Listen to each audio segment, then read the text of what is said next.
Muy bien, pues me falta compartir con vosotros el contenido. Vale. Estábamos entonces con esta transparencia que hacía referencia a cuáles eran los aspectos que se resolvían por cada una de estas disciplinas y hacíamos un poco una lista de cosas que podían ser relevantes. Y pasamos entonces ya a la siguiente, en donde ya se nos marca un cambio al siguiente punto dentro de esta este primer conjunto de transparencias. Este nuevo apartado está dedicado a las redes adaptadas a las aplicaciones de control, a las aplicaciones de automatización, si queréis, es decir, el tipo de aplicaciones que tenemos en sistemas empotrados. Vamos entonces a hablar sobre el subsistema de comunicaciones, ¿vale? Vamos a hablar también sobre cuáles son los requisitos relacionados con el tráfico, cómo va a ser el tráfico en este tipo de redes. Y luego vamos a pasar a hablar sobre redes que se emplean para el control, pues hablamos de control networks, redes orientadas a este tipo de aplicaciones, y su relación con la pila OSI. ¿Por qué? Pues porque vamos a ver, utilizando la pila OSI, pues como lo que es, un modelo conceptual que permite pues comparar cosas, básicamente. Bueno, pues vamos a ver cuáles son las características, la estructura y las características más habituales de este tipo de redes. Y entonces vamos a poner pues, bastantes ejemplos. Muy bien, pasamos entonces a la primera transparencia de este apartado y en ella pues lo que hacemos es básicamente introducir un poco los puntos que os acabo de decir que vamos a cubrir, ¿vale? En ese sentido, pues insisto, vamos a clarificar qué es el subsistema de comunicaciones, vamos a definir lo que es el subsistema de comunicaciones y vamos a ver cuál es su función, su operación básica. Vamos a continuar hablando sobre eso, cuáles son los requisitos relacionados con el tráfico que nos vamos a encontrar en este tipo de sistemas.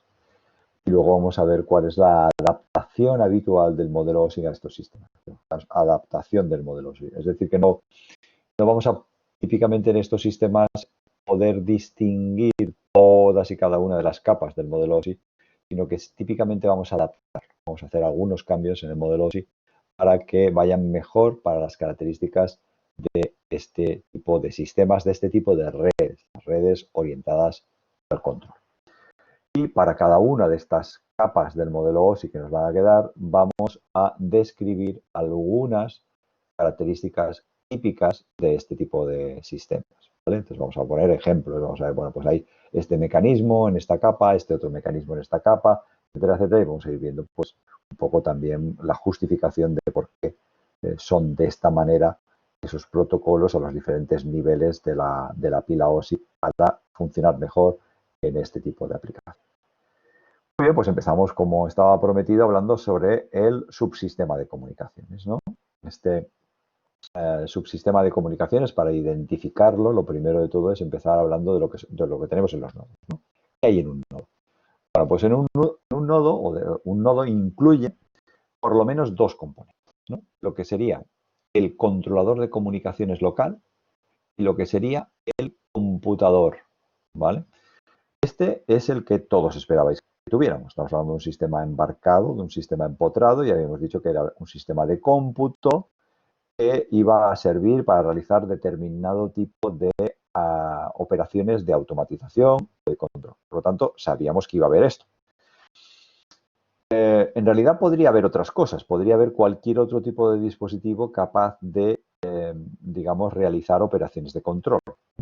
Por ejemplo, un PLC. En el pasado los PLCs no eran computadores, no seguían una arquitectura típica de un ordenador, ¿vale? Lo que sí que es cierto es que hoy en día el procesador, la estructura interna de un procesador ha sido un concepto tan, digamos, convincente, de tanto éxito, que también en las aplicaciones de control, pues muy a menudo lo que nos encontramos es eso, es un ordenador, ¿no? Si no, hablaríamos más genéricamente de controlador, ¿vale? Lo más habitual es que nos vayamos a encontrar un computador.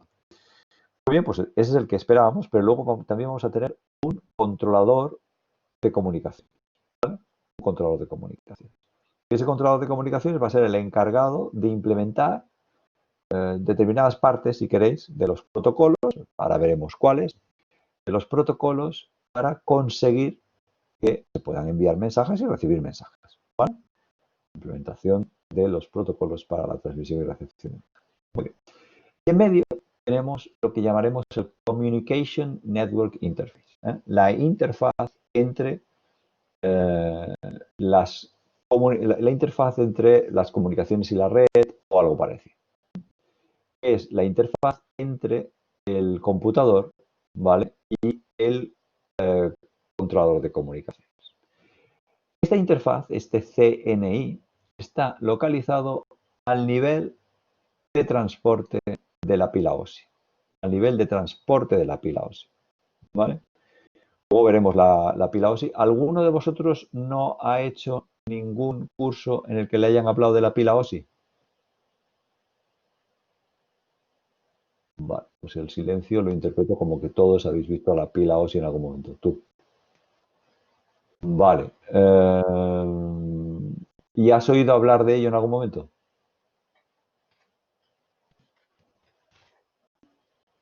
Vale, no te preocupes. Digamos que hoy alguna de las cosas que diga te van a sonar bastante marcianas, porque bueno, el modelo OSI es un poquito raro, pero estoy convencido que con un poco de estudio por tu cuenta y de repaso de las transparencias y, por supuesto, con las consultas que necesites durante esta semana, no debes tener ningún problema para continuar o para seguir el curso con normalidad. ¿Vale? Para los que sí sabéis del modelo OSI, estamos a nivel de la capa de transporte y para Marilena, no te preocupes, pues te olvidas del tema, está a un cierto nivel de un modelo que se llama OSI, pues muy bien, y ahora seguiré explicando y se irá entendiendo mejor. ¿Vale? Muy bien, por lo tanto tenemos aquí un controlador de comunicaciones, ¿vale? Y el computador.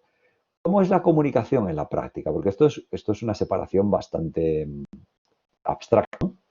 Muchos de vosotros habréis, si habéis trabajado con Arduino, si habéis trabajado con algún tipo de sistema de control basado en un procesador, sabéis que, bueno, pues por ejemplo, si tenéis que comunicar, pues por ejemplo, si empleáis el bus CAN para comunicar, pues habrá un controlador CAN, ¿no? Esto. Aquí podría ser, por ejemplo, el controlador CAN. ¿Vale? Controlador CAN. ¿Y qué hace el controlador CAN? Implementar el protocolo. Pues muy bien. ¿Y qué te hace? Pues a partir de lo que tú le envías, te genera mensajes CAN, los envía y lo que recibe es capaz de convertírtelo a ti en datos que tú eres capaz de interpretar. ¿Vale? Muy bien. Perfecto, pues eso es de lo que estamos hablando. ¿Vale? ¿Y cómo es esta comunicación a nivel práctico? Pues a nivel práctico sabéis que esto básicamente va a consistir en que desde el computador vamos a poder escribir en una serie de registros que van a estar dentro del comunicador, del controlador de comunicaciones. Vamos a poder leer de una serie de registros que están en este controlador de comunicaciones. ¿Vale? Entonces, si yo escribo en un determinado registro, pues entonces, si ese registro es el registro en el cual se escriben los datos que quiero transmitir, pues ya el controlador de comunicación, cuando yo diga transmite, cogerá esos datos, los convertirá en un mensaje, los enviará, etcétera. A ver, tengo una pregunta de Miguel Ángel que dice, ¿el buscan funciona como la comunicación serie? Bueno, esta pregunta necesitaría un poco más de matización. Yo te contesto algo y si no entras en audio y me matizas qué es lo que me querías decir. La comunicación por el buscan es comunicación serie, es decir, que los bits van uno detrás de otro, por así decirlo. Es decir, que no van como en el bus interno del ordenador, que van en líneas paralelas, ¿no? Sino que van los bits uno detrás de otro. Ahora, no es la comunicación seria, hay muchas comunicaciones serias, ¿eh? Sabéis que hoy en día, digamos, en nuestro mundo más cotidiano, USB posiblemente es la comunicación serie que todo el mundo conoce, ¿vale? Antes estaba el puerto serie del ordenador, ¿vale? Hoy en día en total desuso, ¿no? Ya los equipos modernos ninguno viene con puerto serie. Entonces, bueno, eso, sí, es un tipo de comunicación serie. Perfecto. Entonces estábamos, vale, decía cómo sería la comunicación, sería a base de leer y escribir. En definitiva, a nivel abstracto, eso quiere decir que estamos a nivel de la capa de transporte, como vamos a comentar con más detalle dentro de un modo. Muy bien. Entonces, el subsistema de comunicaciones entonces incluye desde el medio de interconexión, ¿vale? Sería el medio físico, el cable o los cables, o la fibra óptica, si estoy empleando fibra óptica, o lo que sea que empleo para la conexión física, ¿vale? Hasta el CNI de cada nodo, ¿vale? Entonces, de aquí para abajo es subsistema de comunicaciones, ¿de acuerdo? Entonces, la idea es que el objetivo de este subsistema, este sistema dice aquí, un subsistema no deja de ser un sistema, de este subsistema es transportar mensajes desde el CNI del transmisor hasta el CNI del receptor de una manera fiable, podríamos decir aquí, dependable, con garantía de funcionamiento, ¿vale? Esencialmente diríamos fiable, que lo que transmito llegue, ¿vale? Y también puntual. Es decir, que si tiene que llegar dentro de tantos milisegundos, pues que llegue dentro de tantos milisegundos, que no llegue dentro de 3 horas, porque para eso ya no me sirve para nada. ¿Vale? Muy bien. Por lo tanto, ese es el objetivo del subsistema de comunicaciones. Y entonces, claro, pues el computador, el host computer, necesita transmitir algo, escribe en un registro a través de esta interfaz, que básicamente pues, es una interfaz de registro. El controlador de comunicaciones, entonces, implementa lo necesario para enviar el mensaje, lo envía, se recibe este coge, lo convierte en datos y ese dato directamente lo lee el host computer de este otro nodo y ya está, ya hemos intercambiado información. ¿De acuerdo? Muy bien, pues ahora vamos a ver si metemos una serie de definiciones, porque al fin y al cabo es necesario pues, tener una terminología un poco rigurosa para referirse a todas estas cosas y para no confundirse después cuando estamos intentando relacionar conceptos un poco más complejos.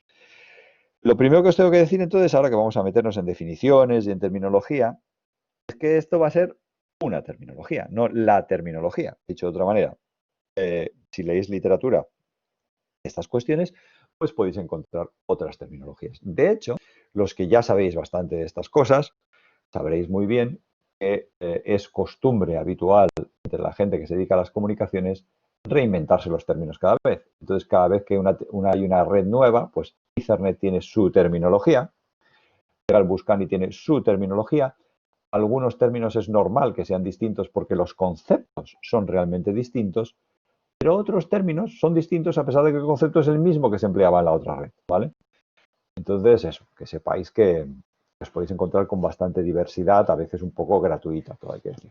Nosotros aquí os presentamos pues, una terminología bastante comúnmente aceptada.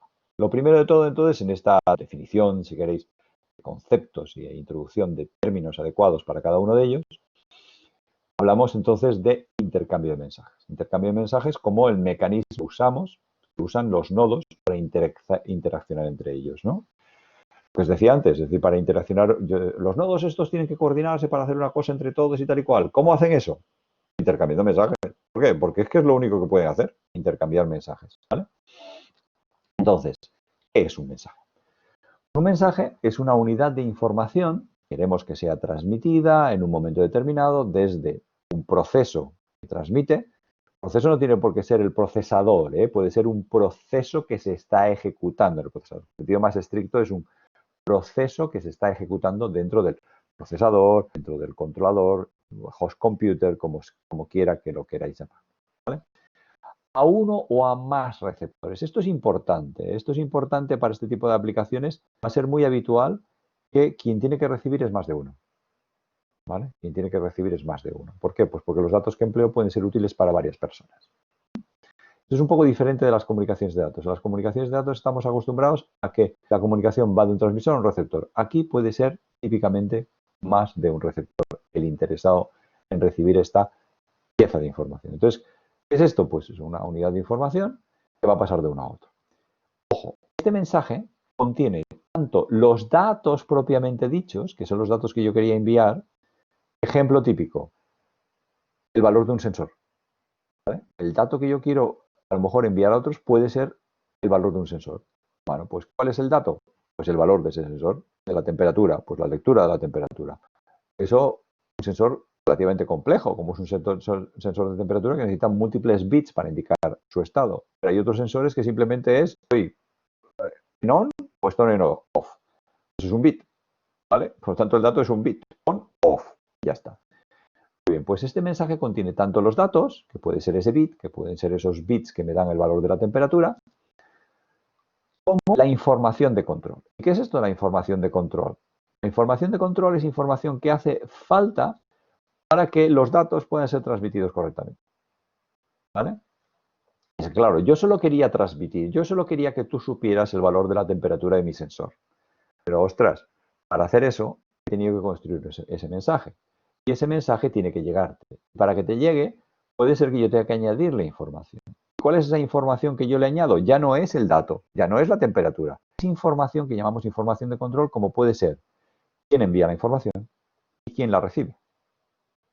O incluso una etiqueta que me dice qué es lo que viene a continuación. Pues una etiqueta que dice, ojo, que esto es el valor de la temperatura del sensor 1. ¿Vale? Eso sí, información de control necesaria para el correcto intercambio del dato, que es lo que está dentro del mensaje. ¿Vale? Y todo junto es el mensaje. Muy bien.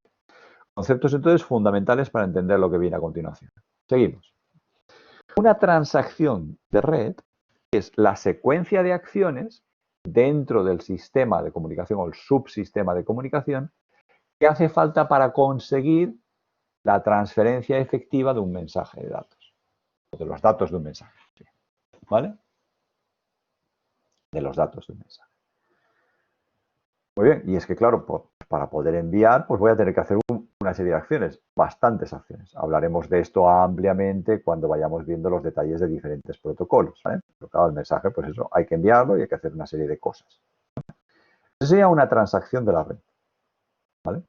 Y esa transacción de la red puede incluir la transferencia de mensajes que llevan únicamente información de control del protocolo, información de control, como la que estaba diciendo.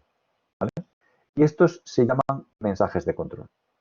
Pero hasta ahora estamos hablando de mensajes que tenían datos. Yo quería enviar datos, entonces ese mensaje tenía un dato dentro, codificado, unos y ceros, y de repente ahora, y a ese mensaje típicamente le tenía que añadir información de control. ¿Vale? Y esa información de control habíamos puesto ejemplos típicos que podían ser la dirección de quien envía, la dirección de quien recibe. Fenomenal. Es que ahora estamos diciendo que a veces, para hacer una transacción, puede hacer falta incluir mensajes que solo tienen información de control. Solo tienen información de control. No hay datos, pero son necesarios para que todo pueda funcionar correctamente. ¿Vale? Mira, Joan, adelante. Me vas a pedir que ponga un ejemplo. No exactamente, es que me parece interesante y mi cabeza le da un poco de vueltas y no he entendido muy bien. um, Cuando tú controlas la información, es decir, el controlador de información controla que los datos no tengan ningún error o controla también todo el proceso de envío de datos. No sé si he hecho la pregunta, no sé si me has Vale, entendido. perdona, cuando me hablabas, voy un momento atrás, ¿eh? Cuando hablas de controlador de información, te refieres al Communication Controller. Sí, y después has dicho también que cuando tú envías un mensaje hay un trozo que es para controlar la información y después hay otro trozo que son los datos. Que sería la Sí, diapositiva de después. sí. Claro, yo pensaba, claro, si por ejemplo el controlador de información solo controla que la información de los datos sean correctos o no, si el controlador por algún motivo falla, no tiene por qué saber que los datos están mal o no. Sí. Vale. Tú me estás hablando ahora de, cuando me hablas del controlador de información, tú te debes referir entonces al host computer, ¿no? Sí. Vale, de acuerdo. Bueno, ¿cómo te contesto? Me temo que has entrado en un modo que es un modo muy peligroso, entre comillas. Es el modo de, en inglés se dice what if. What if pasa esto, what if pasa esto otro, what if pasa eso otro. Y ese es uno de los problemas en tolerancia a fallos, que ese árbol de posibilidades es enorme, ¿vale? Y entonces, claro, pues para cada uno de estos what ifs hay múltiples soluciones, es un árbol que se va abriendo muy rápido de opciones, de posibilidades, etcétera, etcétera. Entonces es difícil contestar a eso de una manera concisa, ¿vale? Entonces yo te tengo que invitar a que no dejes volar demasiado el simulador de posibles casos porque ya te aviso que es infinita las posibilidades que nos vamos a encontrar, ¿no?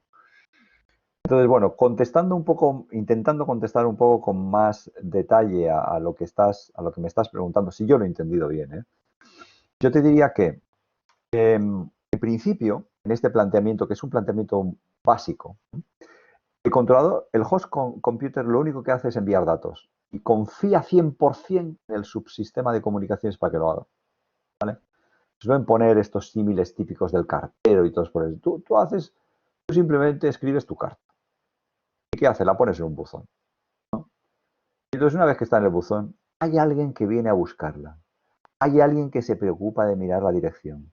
Hay alguien que se preocupa de añadirle la información que pueda hacer falta, ¿no? En los sobres, bueno, hoy en día ya casi no recibimos cartas, pero si os fijáis, hay unas rayitas blancas. Están encima. Eso es información adicional que se le ha añadido al sistema cuando se mecaniza, perdón, al mensaje, cuando se mecaniza para, digamos, gestionar que llegue a donde tiene que llegar, etcétera, etcétera. ¿Vale? Entonces, todo eso lo hace el controlador de comunicaciones, ¿vale? Pues añade la información que hace falta, implementa protocolos para comprobar las cosas que tiene que comprobar, hace control de errores, que era lo que tú estabas hablando, es decir, mira a ver si durante la comunicación ha habido algo que haya ido mal para corregirlo, si puede, o avisar de qué ha pasado para que otro lo corrija, ¿vale? Y se asegura de dejar en este otro buzón de aquí la carta tal y como la había puesto este, ¿vale? Vale. Entonces, Pues digamos que este no tiene por qué hacer nada. En sistemas tolerantes a fallos, si he entendido bien tu pregunta, en sistemas tolerantes a fallos, este de aquí debería preocuparse de la parte semántica, porque el de abajo no lo va a hacer. El de abajo va a coger el sobre y lo va a enviar tal y como estaba. Pero si este sobre, él ha puesto algo que estaba mal, si la carta que había dentro estaba mal escrita, su sistema de comunicaciones no se va a enterar. Solo se va a preocupar de si la carta llega donde tiene que llegar, si por el camino se ha arrugado el sobre y hay que hacer algo, pero no se va a preocupar del contenido, ¿vale? Entonces, si queremos hacer ese tipo de check, entonces hay que implementarlo aquí. Y eso ya estamos hablando de sistemas tolerantes a fallos. No sé si he contestado un poco a tu pregunta sin generarte más confusión. sí, no, sí, sí, sí, me ha ayudado, gracias. Vale, gracias a ti. Bueno, entonces continuamos. Estábamos aquí, ¿verdad? En lo de los mensajes. Entonces, os pongo un pequeño ejemplo de lo que podría ser un mensaje de control. ¿Qué podría ser un mensaje de control? Podría ser algo tan sencillo como un mensaje enviado por alguien que ha permitido que se envíe este otro. Por ejemplo, podría ser un mensaje de un nodo máster que esté dándole permiso al otro nodo para que envíe el suyo, ¿vale? Entonces sería un mensaje entero que no contiene datos de los que se tienen que intercambiar, pero que está en el sistema para permitir que el protocolo funcione. ¿Por qué? Pues porque ese protocolo en concreto necesita ese mensaje de control para que el nodo que tiene que transmitir sepa que tiene permiso para transmitir. ¿Me explico? Es como una especie de token, si queréis, ¿no? Pero no se lo pasan unos a otros, sino que es un mensaje que es enviado cada vez por un máster. Por poner un ejemplo, ¿eh? Un ejemplo de algo de lo que luego vamos a hablar con más detalle, ¿eh? Podría haber otros ejemplos. Yo confío en que si hay alguna cosa que no entendéis, me paráis, ¿eh? Muy bien, mensajes de control. Y finalmente, cuando tenemos esas circunstancias en las cuales hay múltiples mensajes, es decir, que tenemos una transacción que en realidad está hecha a base de múltiples mensajes, entonces esta transacción multimensaje, formada por múltiples mensajes, es atómica cuando todos estos mensajes deben ser transmitidos sin interrupción. El concepto de atómico, para el que no lo maneje, simplemente quiere decir que no se puede dividir más, ¿vale? Entonces, en informática, comunicaciones, las cosas son atómicas cuando tienen que hacerse completas sin interrupciones por en medio, ¿vale? Y aquí tendríamos un ejemplo de una transacción de red multimensaje, ¿vale? Formada por un mensaje de control que tiene una información aquí que es información de control, son los datos del mensaje de control, pero es información de control, una información de control propia del protocolo y luego tenemos el mensaje que contiene datos efectivos, pero que aún así también tiene algo de información que es información de control. ¿De acuerdo? Muy bien. En muchas redes existe una descomposición automática, una rotura automática de los mensajes que son demasiado largos, ¿vale? En paquetes más pequeños. Entonces ahora ha aparecido un nuevo término, el término de paquete. El mensaje, de alguna forma, lo tenemos reservado para cuando tenemos, digamos, viene, digamos, desde arriba, desde el nodo. El nodo quería enviar una información. Y esto es el mensaje, ¿vale? Junto, por supuesto, con la información que hace falta para enviarlo, el control, etcétera, etcétera. Pero si esa información es demasiado larga, pues entonces a lo mejor lo tengo que descomponer en paquetes más pequeños. Y estos paquetes, en el fondo, pues son como los mensajes que hemos visto hasta ahora, pero más pequeños, ¿no? Pero se emplea ese concepto de paquete para referirse a trozo de un mensaje. Esto quiere decir que luego cuando se reciben estos paquetes hay que recomponerlos, ¿eh? Hay que juntarlos para que sean de nuevo el mensaje completo. Muy bien, en ese caso, lo que es una transacción del mensaje, a message transaction, incluye varias network transactions elementales, ¿no? Que se corresponderían con la transmisión de cada uno de los paquetes. Entonces yo hago una transacción de la red para transmitir un paquete, luego para otro paquete, luego para otro paquete. Y eso es lo que llamaríamos la transacción del mensaje, ¿vale? Entonces, claramente, una vez he explicado esto, está claro que un paquete es la unidad más pequeña de información que es transmitida sin interrupción, ¿vale? Y muy a menudo vamos a utilizar el término paquete y mensaje de manera intercambiable. Y aquí es donde yo os digo que, ojo, porque términos, os digo, hay mucha literatura en la cual encontraréis paquete, otra encontraréis mensaje, y luego hay otros términos que se producen en redes, pero en particular en redes para el control, como por ejemplo nombres tan marcianos como telegrama, ¿vale? Hay redes que, eso lo he hecho mal, si el Z, ahí está, el Z me permite deshacer Telegram. Bueno, pues es uno de los términos que se emplean en redes para el control, pues tranquilamente para referirnos a lo que llamaríamos nosotros realmente una SAP. Muy bien. Entonces, muy importante, el concepto de eficiencia de datos.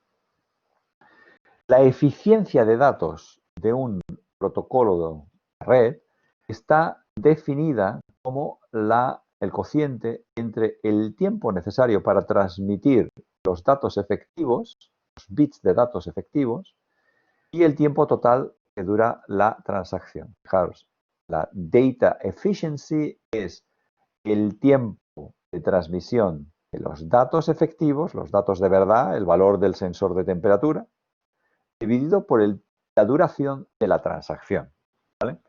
Aquí estaríamos hablando, vamos a volver al ejemplo inicial, aquí estaríamos hablando de que estos son datos efectivos, ¿vale? Y en cambio, para transmitir necesito transmitir todo eso porque tengo información de control, ¿vale? Entonces, va a ser más eficiente cuanta mayor sea la proporción de datos respecto del conjunto de los bits que necesito, ¿vale? Y eso es muy importante. Tengo dos preguntas, una de Miguel Ángel, que dice en bits por segundo o en bits por nanosegundo. Ni una cosa ni la otra. Fíjate que es una ratio, ¿vale? Es una ratio, por lo tanto es una proporción. Te va a dar un tanto por ciento. Un tanto por ciento si tienes, un tanto por ciento, tanto por uno, lo que tú quieras, el tanto por ciento que tienes de eficiencia, ¿no? 100% querría decir que no hay información de control, ¿vale?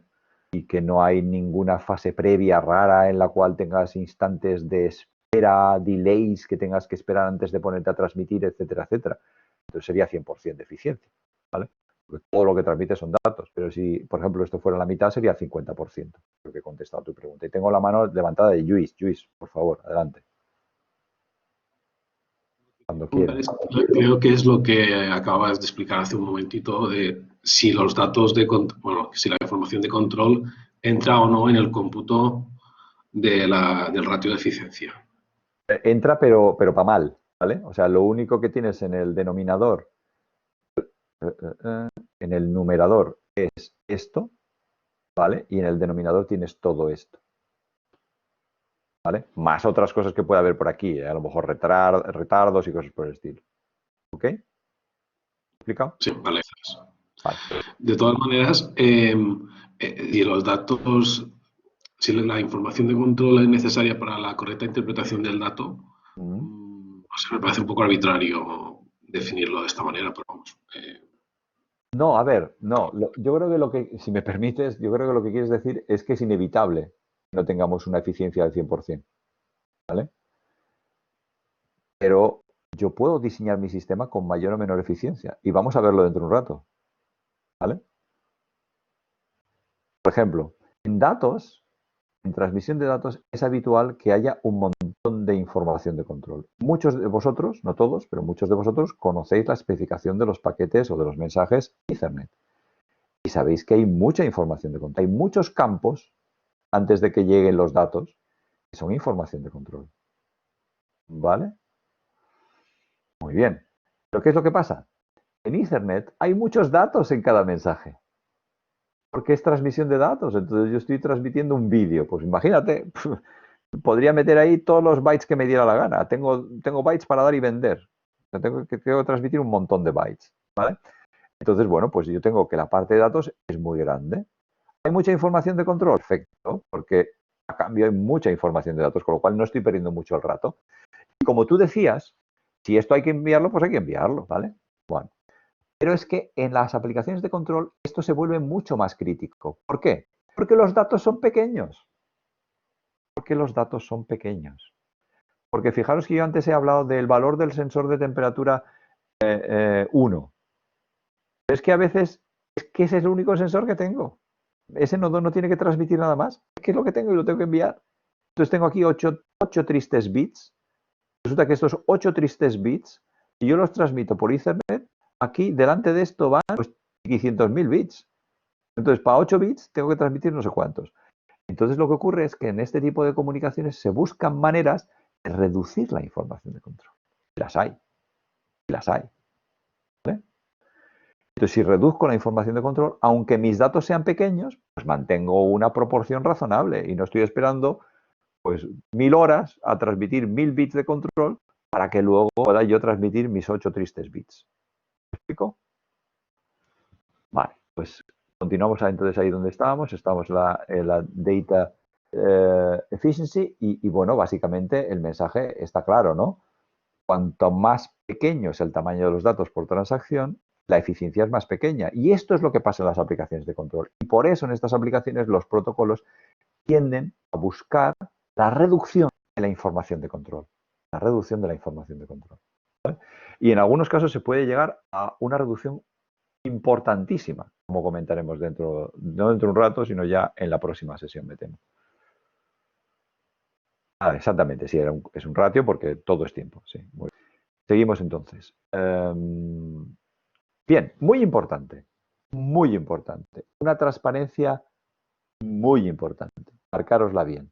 Porque creo que es una transparencia que permite ilustrar muy bien la diferencia entre este tipo de aplicaciones y otras. Todos los que no sois industriales, pues esto para vosotros es una de las cosas nuevas con las cuales os vais a encontrar. Y es cómo es el tráfico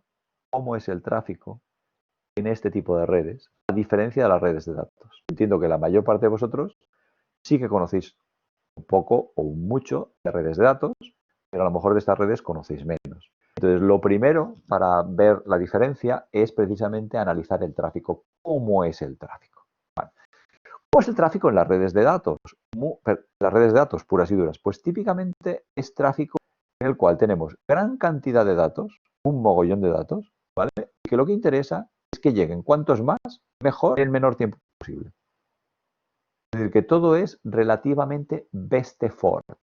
Best effort, mejor esfuerzo, es el término en inglés que se emplea para referirse a, bueno, caña, ¿sabes? O sea, rápido, venga, mucha capacidad, mucho ancho de banda, pero sin necesariamente grandes garantías temporales. Es decir, no está planteado para garantizar que nunca te llegará este mensaje más tarde de tanto. No. ¿Qué pasa si llega tarde un mensaje y tú estás viendo Netflix? Pues te saltas un frame. Ya está. ¿Qué pasa si tú tienes una conexión muy mala por ADSL y estás viendo Netflix? Pues no te saltas un frame, a lo mejor te saltas varios frames. Pero el audio sigue funcionando. Pues ya está bien, ¿vale? Entonces, esos son un poco los criterios de tráfico, por decirlo de una forma muy caricaturesca, que tendríamos en las comunicaciones de datos, ¿vale? ¿Qué pasa aquí? Bueno, pues la situación es bastante diferente. El tráfico es distinto y eso implica unos requisitos. Es decir, nuestras redes tienen que ser capaces de hacer ciertas cosas porque van a tener que ser capaces de llevar un cierto tipo de tráfico que es especial, específico de este tipo de aplicaciones, ¿vale? En primer lugar, tienen que ser capaces de transmitir de manera eficiente datos pequeños, datos cortos, de pocos bytes, 1 byte, 2 bytes, 3 bytes. Antes acordaos que os decía, muchos sensores son binarios. Estoy abierto o estoy cerrado. Y muchos actuadores son binarios. ¿Te cierras o te abres? Eso es un bit, ¿vale? Entonces, necesito ser capaz de transmitir de manera eficiente, es decir, sin añadir demasiada información de control, eso es lo que se traduce en la práctica, datos cortos, ¿vale? Muy bien.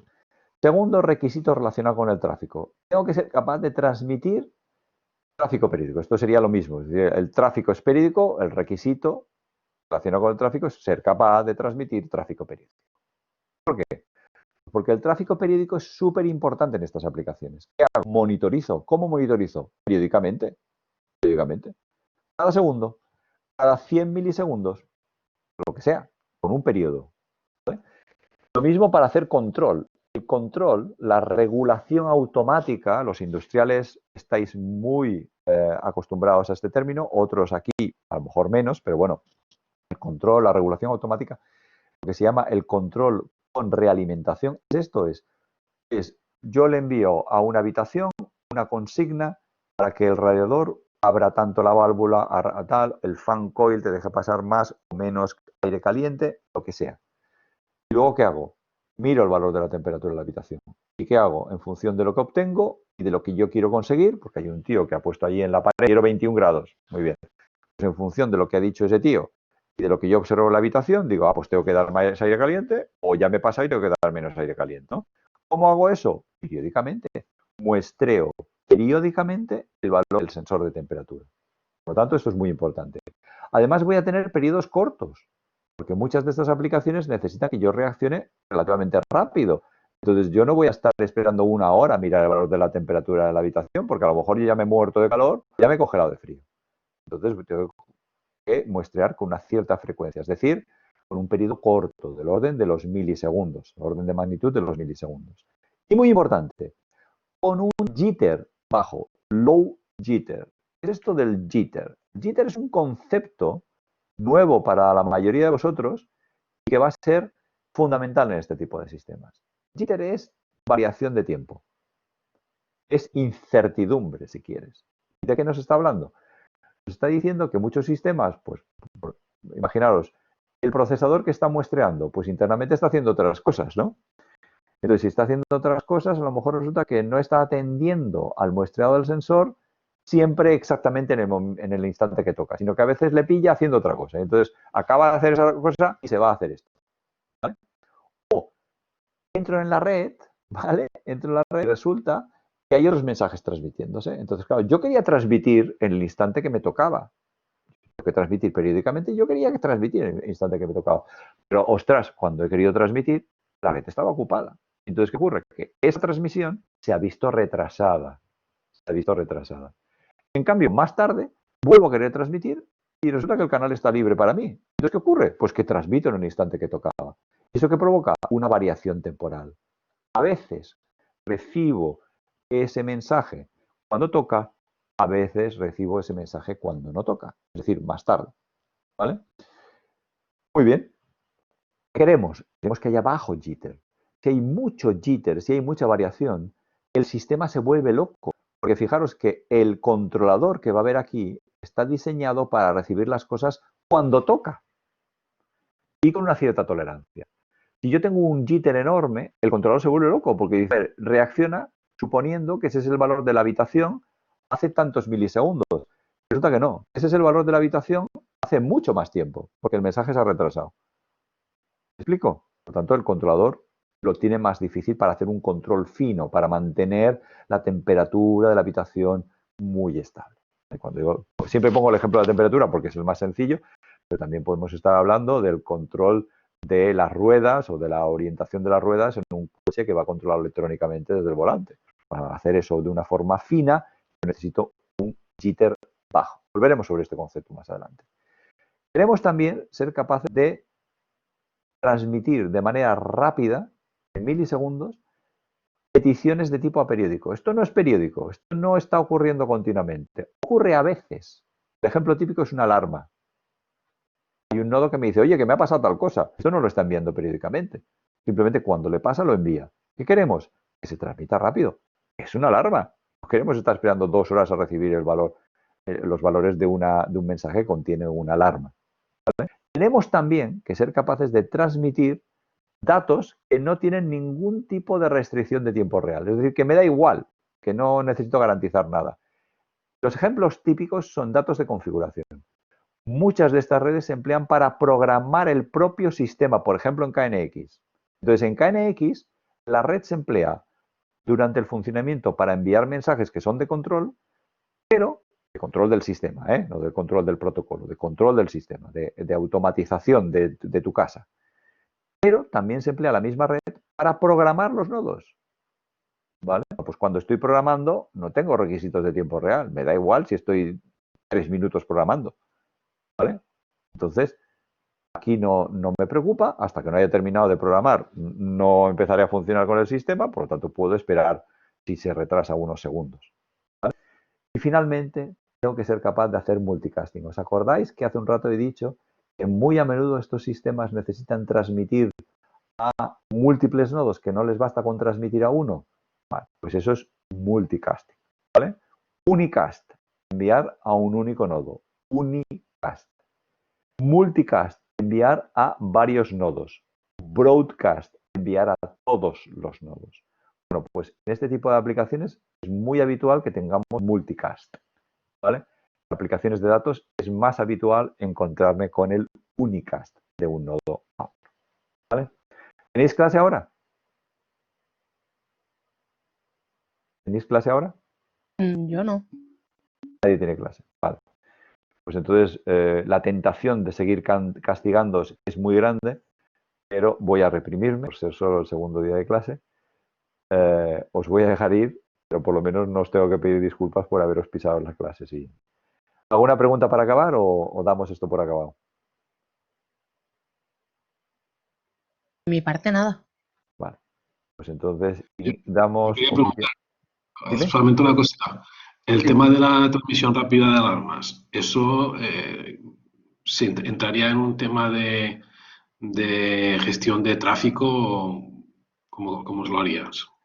Vale, ahí has apuntado, yo creo que tu intuición no te ha fallado nada, tu intuición de teleco, no te ha fallado nada, y yo creo que has visto que aquí hay un cierto conflicto. Y efectivamente hay un cierto conflicto. Entonces, me viene muy bien tu pregunta, porque me permite decir algo que hay que decir, y es que estos son los requisitos generales. No todas las redes son capaces de hacerlo todo. Algunas redes son cojonudas para hacer esto, pero son bastante malillas para hacer esto de aquí. ¿Vale? Algunas redes ni siquiera permiten esto de aquí. ¿Vale? Entonces, que hay múltiples combinaciones. Este es el conjunto de todos los requisitos habituales, pero no requisitos que tenga que cumplir cualquier red de estas, ni muchísimo menos, sino es más bien pues, el reflejo del tipo de tráfico que típicamente se produce en estos casos. Hay sistemas en los cuales no vas a tener alarmas, por lo tanto, esto no te preocupa, ¿no? O sí tienes alarmas, pero tu red no te permite hacerlo porque está diseñada solo para este otro tipo de sistemas. ¿De acuerdo? No sé si he contestado tu pregunta. Sí, muchas gracias. Vale.